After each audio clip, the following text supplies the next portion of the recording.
नमस्कार, मैं हूं सौरभ शर्मा। गाजा पर नरेंद्र मोदी की फिलिस्तीन से बात हो गई है। पूरी दुनिया में फिर एक बार ऐसा मौका आया है जब बीच युद्ध में मोदी की हॉटलाइन इजरायल के प्रधानमंत्री बेंजामिन नेतन्याहू से भी जुड़ गई है और फिलिस्तीन के राष्ट्रपति महमूद अब्बास के साथ भी जुड़ गई है। न भारत की विदेश नीति बदली, न युद्ध नीति बदली है, बस भारत की राजनीति बदल गई है। आज इजरायल और हमास के बीच जो युद्ध चल रहा है उस पर कांग्रेस पार्टी, शरद पवार की पार्टी, लालू यादव की पार्टी, नीतीश कुमार की पार्टी, केजरीवाल की पार्टी, इन सारे राजनीतिक दलों के नेताओं ने अपनी एक पॉलिटिकल लाइन तय कर ली है। और एक झटके में नरेंद्र मोदी की लाइन जब फिलिस्तीन के राष्ट्रपति से जुड़ी तो सही कौन साबित हुआ? नरेंद्र मोदी। तो आप सोच रहे होंगे कि भारत में मोदी विरोधी पार्टियां सुबह शाम दिन रात आजकल फिलिस्तीन फिलिस्तीन क्यों चिल्ला रही? प्रियंका गांधी के बाद राहुल गांधी भी फिलिस्तीन वाली स्क्रिप्ट लेकर आ गए। दरअसल यह मुस्लिम वोट का मोह है, इसलिए विरोधी युद्ध पर टोह लगाकर बैठे हैं।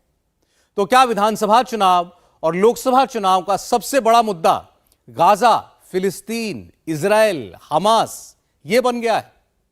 पॉलिटिक्स में सबसे जरूरी चीज होती है उन बातों को समझना जो नेता चार लाइन में नहीं समझा पाते। जो स्क्रिप्ट लिखी जा रही है उसका असल मकसद क्या है, यह हम आपको बताते हैं। नरेंद्र मोदी पर हमला करने वाले इस बार इजराइल वाली फाइल लेकर आए हैं। शरद पवार, लालू यादव, नीतीश कुमार, उद्धव ठाकरे, राहुल गांधी, अरविंद केजरीवाल, इंडी अलायंस की इन सारी पार्टियों के नेताओं ने एक ज्वाइंट ऑपरेशन चलाया है। इस ऑपरेशन का मिशन क्या है? मिशन है मोदी हटाओ, गाजा गाजा चिल्लाओ। अक्टूबर महीने में इसी गाजा का बाजा बजेगा। नवंबर में चुनाव होंगे, दिसंबर में नतीजे आएंगे। रिजल्ट के बाद मोदी विरोधी गुट यही गाजा वाला फॉर्मेट 24 में रिपीट करेगा। मोदी के सियासी दुश्मनों का फॉर्मूला ही यही है, गाजा गाजा चिल्लाओ, मोदी के खिलाफ मुसलमानों को भड़काओ। याद कीजिए, मुस्लिम तुष्टीकरण पर मोदी ने कहा था कि यह 24 वाला समीकरण है, कांग्रेस को इसमें महारत हासिल है। मोदी ने जिस मुस्लिम तुष्टीकरण को देश के लिए महाविनाशक बताया था, विरोधी वही लाइन लेकर सत्ता में आना चाहते हैं। और इंडी अलायंस की उस लाइन की स्क्रिप्ट है हमास बचाओ मोर्चा, गाजा पर चिल्लाओ मोर्चा, इजराइल को आतंकवादी बताओ मोर्चा, हॉस्पिटल पर मिसाइल गिरा, इस पर भी करो चर्चा। आप इजराइल के साथ इसलिए है, इजराइल ऑक्यूपेशन के लिए पूरी दुनिया में जाना जाता है, इलीगल ऑक्यूपेशन। फिलिस्तीन और इजराइल का मसला तो बहुत बड़ा है। पहले आप मणिपुर संभालिए, जो आपको संभालना चाहिए था। मोदी साहब कहते मैं इजराइल के साथ हूं।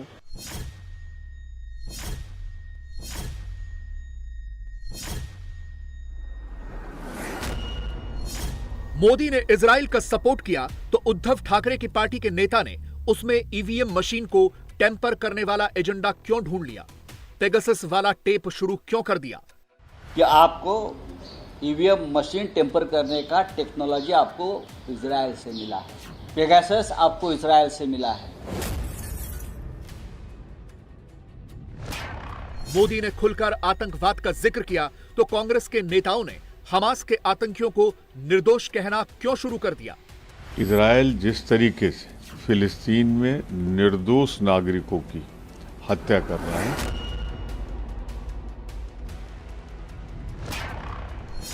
इजराइल पर हमास ने हमला किया, मोदी ने उसे टेरर अटैक कहा, लेकिन आरजेडी के नेताओं ने उल्टे इजराइल को ही अत्याचारी कहना शुरू क्यों कर दिया? और क्या यह कहकर मोदी विरोधियों ने हमास के साथ खड़ा होना शुरू कर दिया? पूरा हिंदुस्तान खड़ा है फिलिस्तीन के लिए।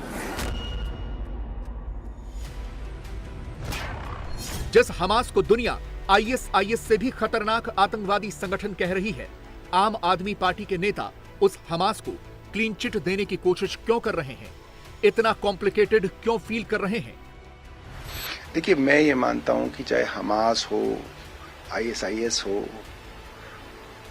जिन देशों के अंदर ये मामले हैं काफी कॉम्प्लिकेटेड मामले हैं। गाजा के हॉस्पिटल में मिसाइल पैलेस्टीनियन इस्लामिक जिहाद के आतंकवादियों ने गिराई। शरद पवार गुट के नेताओं ने उसमें इजराइल वाली कहानी क्यों घुमाई? मोदी को खरी खोटी क्यों सुनाई? इजराइल ने बम डाला, 15 से लोग मारे गए हॉस्पिटल में, इसके बारे में कोई बात नहीं कर रहा है उनके। मोदी ने इजराइल को सपोर्ट किया, शरद पवार ने इसे दुर्भाग्यपूर्ण क्यों कहा? शरद पवार को हमास का आतंकी चेहरा क्यों नहीं दिखा? इंडी अलायंस के सबसे सीनियर लीडर ने मोदी को ही टारगेट क्यों किया? मेरा लगता है शरद पवार जी सुप्रिया मैडम को भेजेगा गाजा में हमास के लिए लड़ने के लिए। शरद पवार जी जैसे वरिष्ठ नेता को इस बयान से बचना चाहिए। तो क्या 24 में मोदी को हराने के लिए विरोधी अब गाजा वाला नया हथियार लेकर आए हैं? क्या इंडी अलायंस ने 2024 में मुस्लिम वोट के तुष्टीकरण का नया मंत्र हमास को बनाया है? क्या मोदी के सियासी दुश्मनों ने ऑफिशियली आतंकवादी संगठन हमास को सपोर्ट करना शुरू कर दिया है? मोदी के विरोधी इजराइल का नाम लेने से बच रहे हैं, फिलिस्तीन का ही जिक्र कर रहे हैं। क्या वो 24 में मुस्लिम वोट की फिक्र कर रहे हैं? इजराइल हमास युद्ध के बीच मैं मोदी से नहीं डरता के बैनर तले एंटी मोदी पॉलिटिकल गुट में बहुत कुछ पक रहा है। दूसरा मोर्चा भाईजान ने खोल रखा है। अगले सोमवार को हमास को सपोर्ट करने वाला इनवाइट अभी से भेज दिया है। #गाजा, #फिलिस्तीन भी फिट किया है।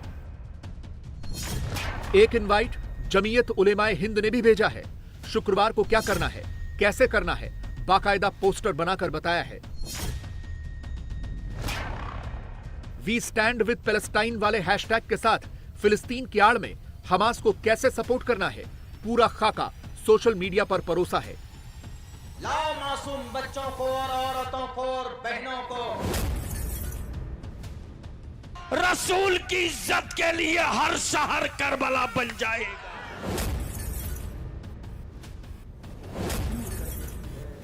चुनाव लड़ने वाले, प्रचार करने वाले, गली मोहल्लों में मजलिस लगाकर, भीड़ जुटाकर मुशायरा करने वाले, सोशल मीडिया पर मुसलमानों को भड़काने वाले, 2024 में मुस्लिम वोट के तुष्टीकरण का पूरा जंतर मंतर मोदी के दुश्मनों ने गाजा को ही बनाया है।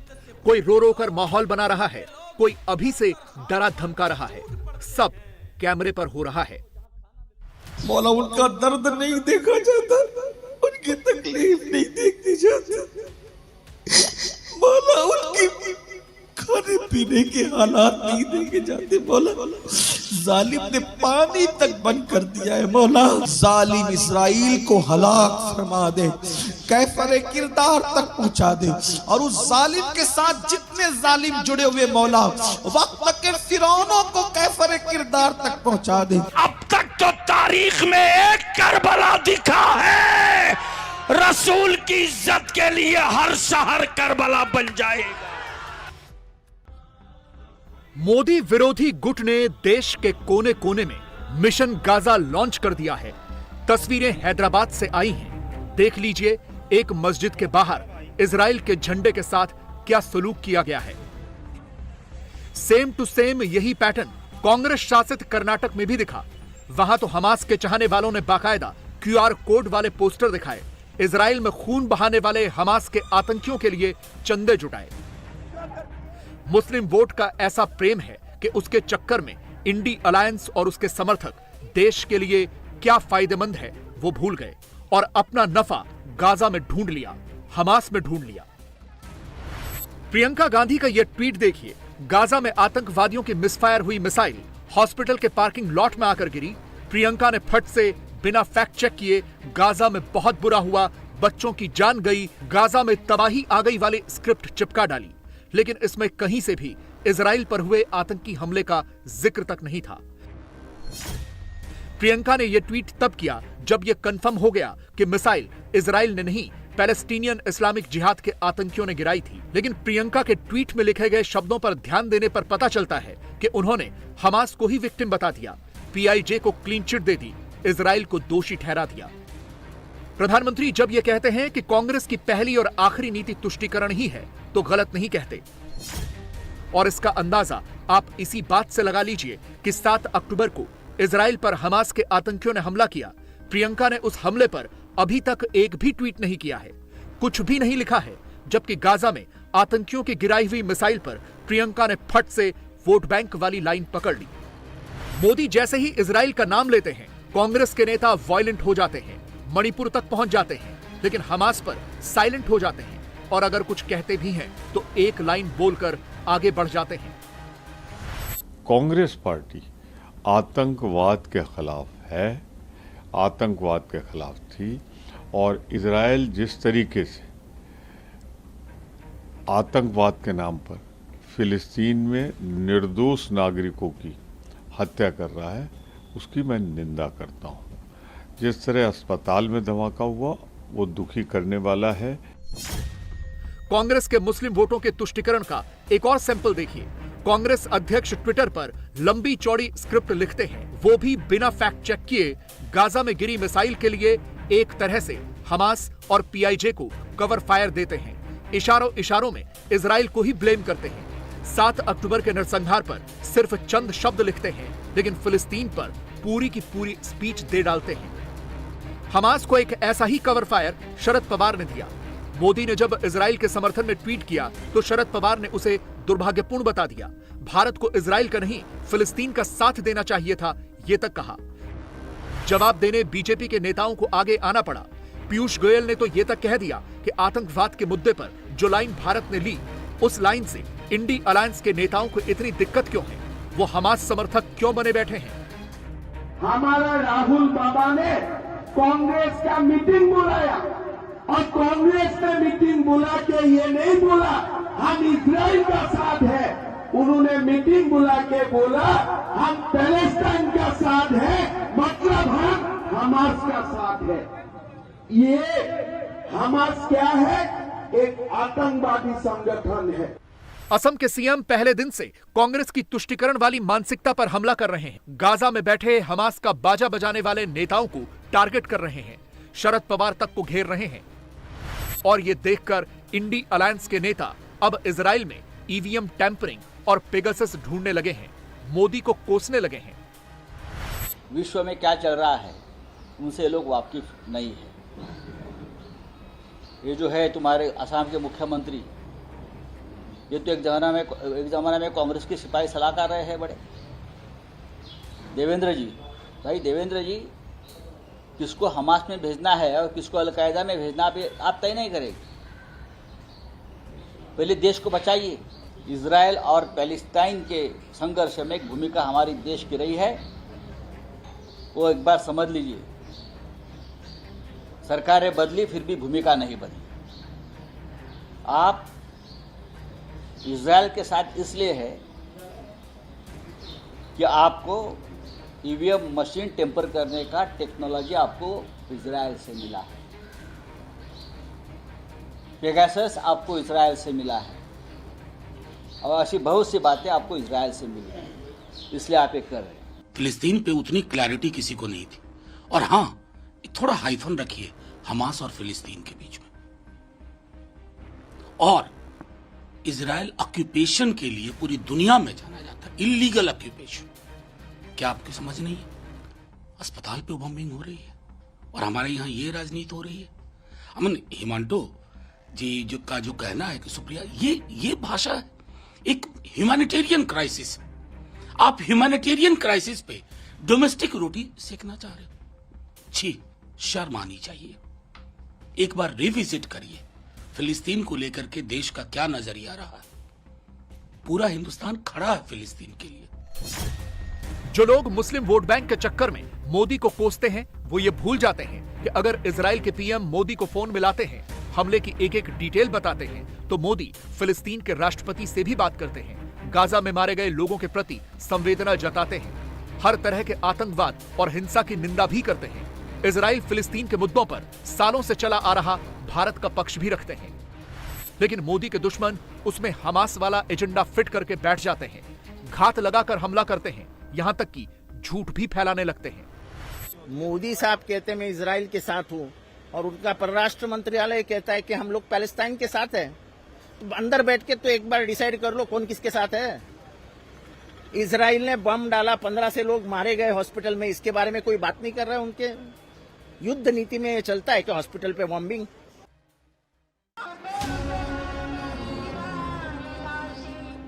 इजराइल बनाम हमास के युद्ध में मोदी के सियासी दुश्मनों की ऑफिशियल एंट्री तो हुई ही है, लगे हाथों वो इकोसिस्टम भी सड़कों पर उतर गया है, जिसे एक ही बात समझाई गई है कि इजराइल का नाम लोगे तो मुसलमान नाराज होंगे और फिलिस्तीन फिलिस्तीन, हमास हमास करोगे तो मुसलमान पास आएंगे। इस स्क्रीन प्ले की एक शूटिंग मुस्लिम मोहल्लों में, मुस्लिम इलाकों में हो रही है, दूसरी शूटिंग मौलानाओं की महफिलों में हो रही है। रोड पे निकलने की बजाय मस्जिदों को भर दो, पांचों वक्त मस्जिदों को भर दो और गिड़गिड़ा करके अल्लाह की बारगाह में दुआ करो। इंशाअल्लाह तुम्हारी खुलूस वाली दुआ से आसमान से अल्लाह की मदद नाजिल होगी और इंशाअल्लाह मस्जिद अक्सा की भी हिफाजत होगी, फलस्तीन के मजलूमों की भी हिफाजत होगी और जालिम के फर्क किरदार तक पहुंचेगा। अगर यहूदी ये समझते हैं, इजराइल ये समझता है कि मैं मिटा दूंगा, वल्लाह दीन हक इससे मिटा है जो इससे मिट जाएगा, लेकिन लोग अंजाम देखेंगे। मौलाना सईद अनीमुल कादरी अपनी तकरीरों में ये तो कहते हैं कि हिंदुस्तान का माहौल न बिगड़े, मुसलमान कोई ऐसा काम न करे, मगर फिर रोते रोते वो जिन अल्फाजों का इस्तेमाल करते हैं वो भड़काने वाले ही लगते हैं। वो इजराइल के समर्थकों को खाक में मिलाने की बात ही करते हैं। मेरे अल्लाह, तू जानता है इस वक्त तो मुसलमानों के हालात क्या हैं। मौला, मुसलमान कमजोर है, मुसलमानों का अल्लाह कमजोर नहीं है। ए अल्लाह, फिलिस्तीन के मुसलमानों पर जालिम जो जुल्म कर रहे हैं, ए अल्लाह तू जानता है। मौला, उनके घर तबाह हो गए, उनकी बस्तियां तबाह हो गई, नन्हे नन्हे बच्चों के खून से होली खेली जा रही, जवान बेटियां बेवा हो गई। मौला, वो घर के बेघर हो गए, मौला वो बेछत हो गए। मौला, ए अल्लाह, फिलिस्तीन के मुसलमानों की मदद फरमा। मौला, फिलिस्तीन के मुसलमानों की मदद फरमा, फिलिस्तीन के मुसलमानों की मदद फरमा। करबला वालों का वास्ता, करबला के मजलूमों का वास्ता, फातिह बदरुद्दीन का वास्ता, फातिह खैबर का वास्ता, फातिह बैतुल मुक़द्दस का वास्ता, अल्लाह मुसलमानों पर मदद नाजिल फरमा। मौला, उनका दर्द नहीं देखा जाता, उनकी तकलीफ नहीं देखी जाती। मौला, उनकी खाने पीने के हालात नहीं देखे जाते। मौला, जालिम ने पानी तक बंद कर दिया है। मौला, अल्लाह रहम फरमा। मौला, मौला रहम फरमा। मौला, फिलिस्तीन के मुसलमानों की मदद के लिए आसमान से मदद नाजिल फरमा, बैतुल मुक़द्दस की हिफाजत फरमा, मस्जिद अक्सा की हिफाजत फरमा, जालिम इजराइल को हलाक फरमा दे, कैफर किरदार तक पहुंचा दे और उस जालिम के साथ जितने जालिम जुड़े हुए मौला वक्त के फिरौनों को कैफर किरदार तक पहुंचा दे, उनके गुरूर को खाक में मिला दे, उनके गुरूर को मिट्टी में मिला दे। आपको याद होगा 48 घंटों पहले ही इंडी अलायंस से जुड़े कुछ नेता दिल्ली में फिलिस्तीन के राजदूत से मिलने पहुंचे थे। उसमें नीतीश की पार्टी के नेता भी थे। रसूल की इज्जत के लिए हर शहर करबला बन जाए। उसी दिन जेडीयू से जुड़े मौलाना गुलाम रसूल बलियावी की एक भड़काऊ स्पीच वायरल हुई थी। उस वक्त लोकेशन कोई और था और अब मौलाना साहब एक दूसरे लोकेशन पर पहुंचकर जबरदस्त तरीके से इजराइल को आंख दिखा रहे हैं। कान खोल के सुनो, मोदी के खिलाफ मुसलमानों को भड़का रहे हैं। आगे क्या करने वाले हैं सब कैमरे पर बता रहे हैं। 5 साल के बाद मेरी औलादों को कोई हुक्मरान आंख दिखाने की गलती नहीं करेगा। ये झूठे की गारंटी नहीं है, सच्चे की गारंटी है। मैं वो गारंटी नहीं दूंगा कि 15 लाख आएगा, आज तक 5 पैसा नहीं आया। लेकिन मेरा भारत भी क्या महान है साहब, जो माथे का बाल न संभाल सका वो यूपी संभाल रहा है, और जो नहीं संभाल सका वो पूरा भारत संभाल रहा है। जैसे इस्राइल बोलता था कि आधुनिक हथियार में मैं इतना ऊपर हूं कि सुपर हूं, इतना ऊपर हूं कि सुपर हूं। अब मुट्ठी भर निकल गए नबी वाले, तो आज 3 दिन से कह रहे हैं कोई है।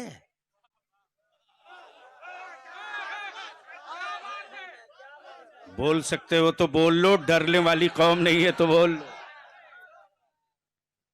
कोई है। मेरे मकान जलाए गए, हम चुप रहे।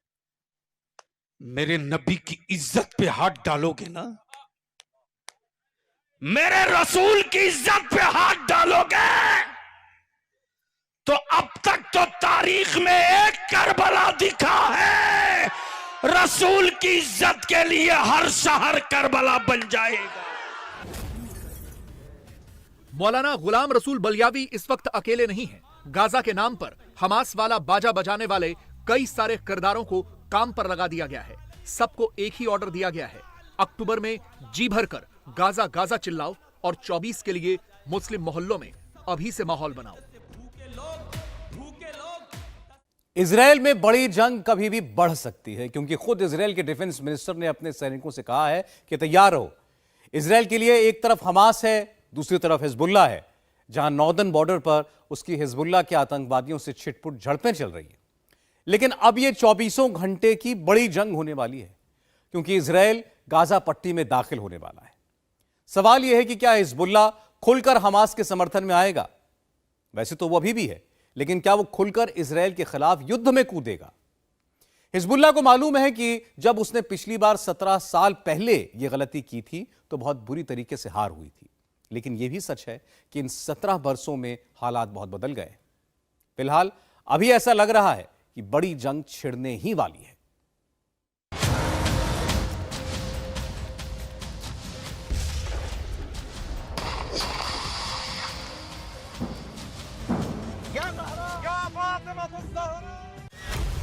क्या इजराइल एक मल्टी फ्रंट वॉर में फंस चुका है?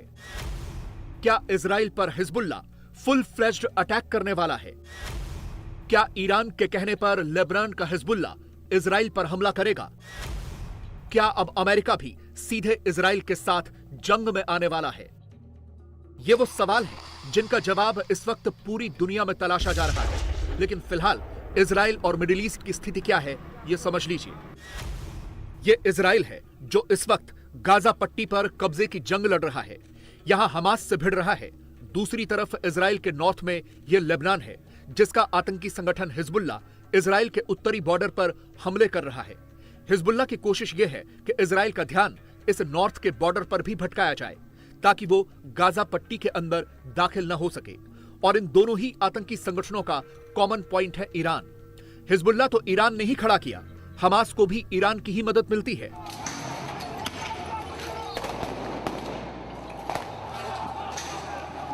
ये लेबनान की राजधानी बेरूत की तस्वीरें हैं, जहां हजारों की संख्या में हिजबुल्लाह के समर्थक जमा हैं।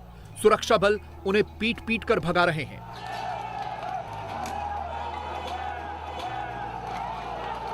क्योंकि ये लोग अमेरिकन एम्बेसी पर हमला करना चाहते थे।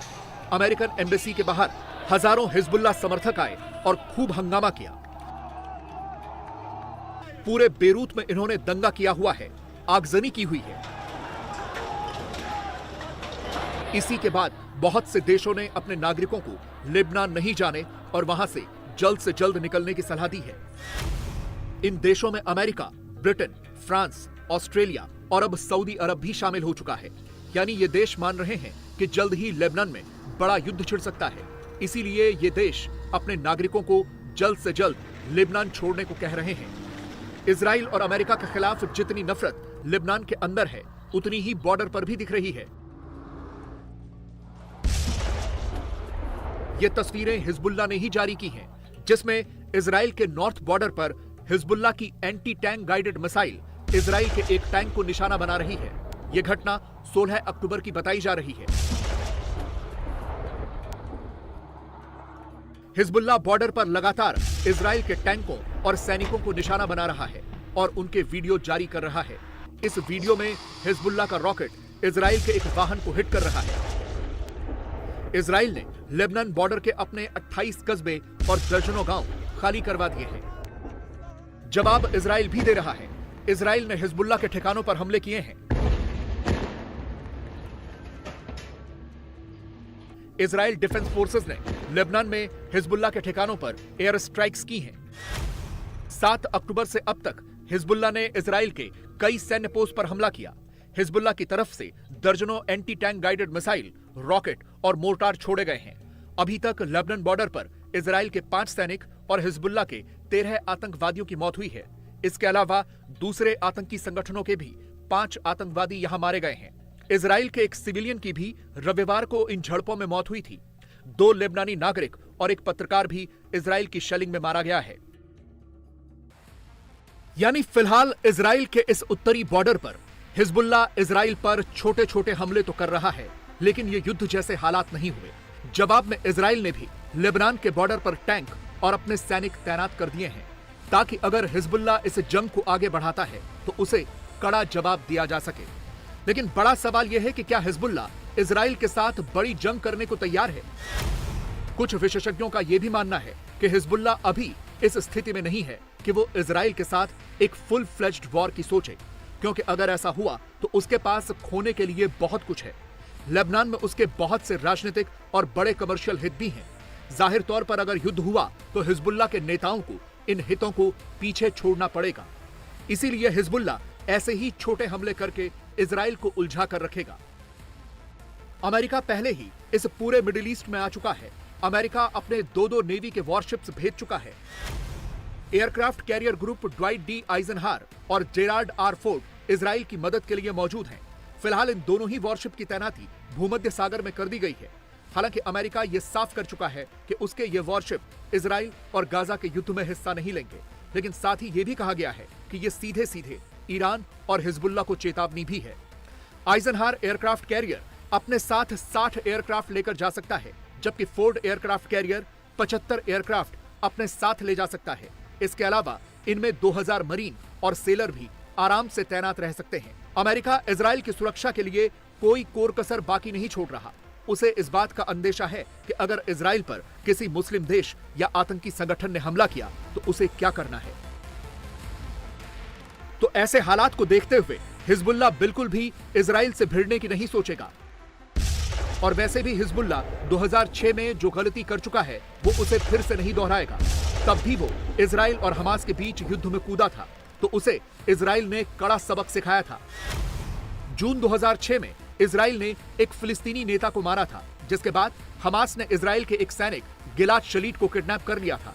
इसके बाद 28 जून 2006 को इजराइल और हमास के बीच युद्ध छिड़ गया। 12 जुलाई 2006 को फिलिस्तीन को सपोर्ट देने के लिए हिजबुल्ला भी इस युद्ध में आ गया। हिजबुल्ला ने इजराइल का बॉर्डर क्रॉस किया और उसके 2 सैनिकों को किडनैप कर लिया, जबकि इस एम्बुश में 3 इजरायली सैनिक मारे भी गए थे। हिजबुल्ला के लिए इजराइल के सैनिकों का अपहरण करना बहुत भारी पड़ा था, क्योंकि इजराइल ने न सिर्फ ग्राउंड अटैक किया बल्कि भारी संख्या में एयर स्ट्राइक्स भी की थी, जिनमें 1200 सिविलियंस की मौत हुई थी। लेबनान के दक्षिणी हिस्से में जहां हिजबुल्ला का गढ़ है वहां तो खासा नुकसान हुआ ही था। पूरे लेबनान में भी इजराइल का क्रोध दिखाई दिया था। उस वक्त हिजबुल्ला के लीडर नसरुल्लाह ने एक इंटरव्यू में कहा था कि हमें इस बात का 1% भी अंदाजा नहीं था कि इजराइल के सिर्फ 2 सैनिकों का अपहरण करने से इतना बड़ा युद्ध हो जाएगा।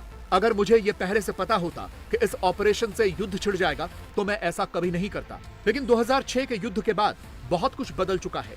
ईरान की मदद से पिछले 17 सालों में हिजबुल्ला की ताकत और क्षमताएं बहुत ज्यादा बढ़ चुकी हैं। 2006 की तुलना में इस इलाके में हिजबुल्ला का रोल पूरी तरह से बदल गया है। 2006 में हिजबुल्ला सिर्फ एक शिया मिलिशिया और पॉलिटिकल पार्टी था, लेकिन अब एक रीजनल पैरामिलिट्री ग्रुप है, जिसकी उपस्थिति यमन, इराक और सीरिया में भी है और बहुत से अरब देशों में भी। 2013 से हिजबुल्ला सीरिया के राष्ट्रपति बशर अल असद की मदद कर रहा है और उनके लिए लड़ाई भी लड़ रहा है। हिजबुल्ला अब एक ताकतवर आतंकवादी संगठन है, जिसके पास 60,000 से 1 लाख लड़ाके होने का अनुमान है, जिनके पास बहुत ही शानदार हथियार हैं। हिजबुल्ला के ज्यादातर लड़ाकों को सीरिया के युद्ध में लड़ने का भी अनुभव है। एक्सपर्ट ये भी कहते हैं कि हिजबुल्ला जिस दक्षिण लेबनान पर राज करता है वहां उन्होंने बहुत से गहरे बंकर, सुरंगे और अंडरग्राउंड स्टोरेज डिपो बनाए हुए हैं। हिजबुल्ला के पास 1.5 लाख मिसाइलें बताई जाती हैं, जो इजराइल में कहीं भी स्ट्राइक करने की क्षमता रखती हैं। अगर इजराइल बेरूत पर हमला करता है तो हिजबुल्लाह के पास भी वो ताकत है कि वो इजराइल के रिहायशी इलाकों को नुकसान पहुंचा सकता है। हिजबुल्लाह की ये मिसाइलें इजराइल में जरूरी इंफ्रास्ट्रक्चर और आबादी वाले इलाकों को भी हिट कर सकती हैं। इसके अलावा लॉन्ग रेंज के ड्रोन्स भी उनके पास हैं, जो हथियार लेकर जा सकते हैं। इजराइल दोनों तरफ से जूझ रहा है।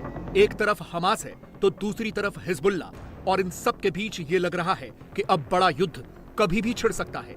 ये तस्वीरें गाजा पट्टी के बाहर की हैं, जहां इजराइल के सैकड़ों टैंक और बख्तरबंद गाड़ियां खड़ी हैं और बस ऑर्डर का इंतजार कर रहे हैं। अब से कुछ देर पहले इजराइल के रक्षा मंत्री भी बॉर्डर पर जाकर अपने सैनिकों से मिले हैं। उन्होंने न सिर्फ अपने सैनिकों का हौसला बढ़ाया, बल्कि उन्हें यह भी बता दिया कि बस आदेश आने ही वाला है, जल्द ही वो गाजा में दाखिल हो जाएंगे। दूसरी तरफ ऐसा लगता है कि पश्चिमी देशों को मिडिल ईस्ट में बड़े हमले का अंदेशा दिख रहा है। कल बाइडेन पहुंचे थे, आज ब्रिटेन के प्रधानमंत्री ऋषि सुनक तेल अवीव पहुंच गए। इजराइल में हमास के आतंक की हिला देने वाली रिपोर्ट सामने आई है। 10, 20, 30 नहीं, रिपोर्ट्स के मुताबिक नर्सरी में पढ़ने वाले कई दर्जन बच्चों को मौत के घाट उतारा गया। 2.5 साल, 3 साल, 4 साल के बच्चों तक को नहीं छोड़ा गया। प्ले स्कूल में जब बच्चे खेल रहे थे, उस वक्त हमास के आतंकवादियों ने सबको AK-47 से भून डाला। इंडिया टीवी रिपोर्टर ने सीधे उसी स्पॉट से, उसी नर्सरी प्ले स्कूल में जाकर हमास की हैवानियत का एक एक सच कैमरे पर रिकॉर्ड किया है। तस्वीरें देखकर आपका भी कलेजा फट जाएगा।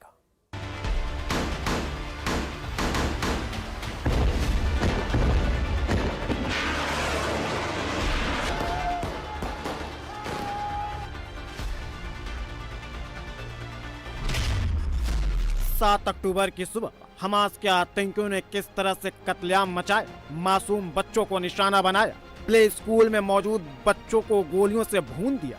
हमास के आतंकियों की हैवानियत की तस्वीरें इजरायली सेना जारी कर दी। ये इजरायल और गाजा बॉर्डर के पास मौजूद किब्जू के बियरी गांव में मौजूद प्ले स्कूल की तस्वीर है। छोटी छोटी कुर्सियां, टेबल, बच्चों की साइकिल, पार्क स्लाइड बता रहे हैं ये प्ले स्कूल है।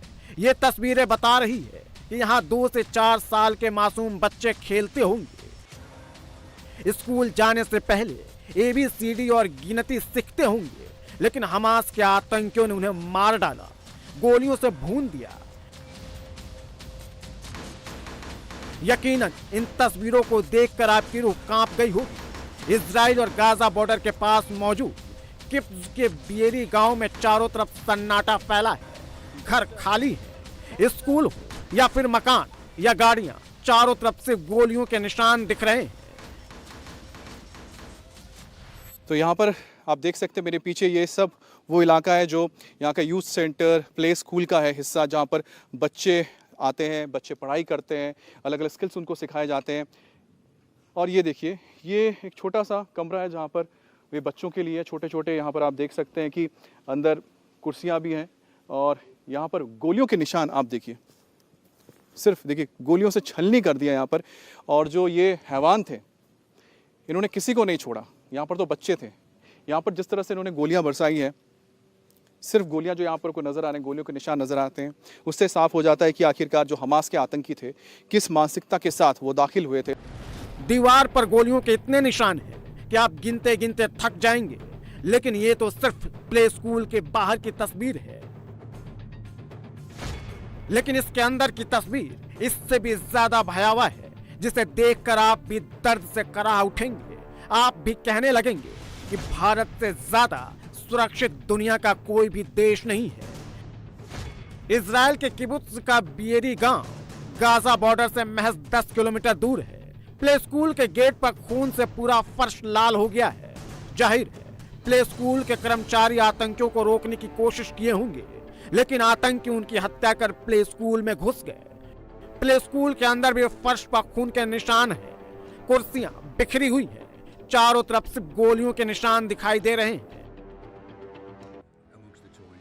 दीवार पर गोलियों के निशान, फर्श पर बच्चों की साइकिल, बताने के लिए काफी है कि हमले के वक्त यहाँ बच्चे खेल रहे होंगे। स्कूल के फर्श पर कई जगहों पर खून के धब्बे अभी भी मौजूद हैं। दीवारों पर खून के छींटे चीख चीख कर पूछ रहे हैं कि मासूम बच्चों का गुनाह क्या था।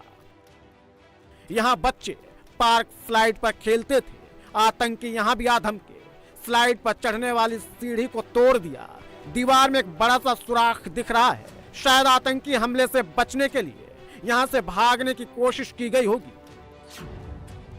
जमीन पर AK-47 राइफल की मैगजीन, टेबल पर AK-47 राइफल की मैगजीन, एक दो नहीं बल्कि ऐसे 4 खाली मैगजीन प्ले स्कूल में मौजूद है। यह बताने के लिए काफी है कि हमास के आतंकियों ने यहां कितनी हैवानियत की होगी।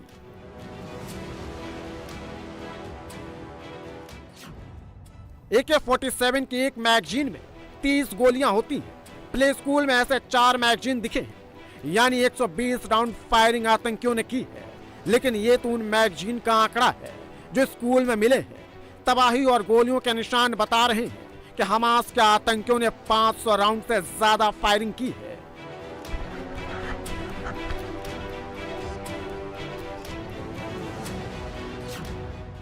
इजरायली सेना के मुताबिक किबुत्ज में प्ले स्कूल में हमास के आतंकियों ने कई मासूमों की जान ली है। प्ले स्कूल में मौजूद टीचर माता पिता के साथ मासूम बच्चों की हत्या की है। इजरायली सेना के दावे के मुताबिक हमास के हमले में करीब 100 लोगों की जान गई है। प्ले स्कूल में मासूम बच्चों के शरीर के कई अंग मिले हैं, जो हमास के आतंकियों द्वारा उनकी दर्दनाक हत्या की गवाही दे रहा है।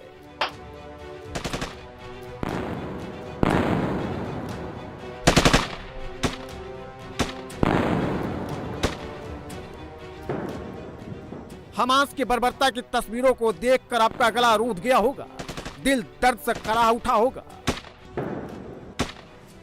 100 से ज्यादा मासूमों की हत्या हमास के आतंकी कर चुके हैं। अभी भी हमास के कब्जे में कई मासूम बच्चे हैं जिन्हें हमास के आतंकी इजराइल के हमले से बचने के लिए ढाल बनाए हुए हैं। इंडिया टीवी हर वक्त हर जगह डाउनलोड करने के लिए सर्च करें India TV news Google play store या ऐप स्टोर पर।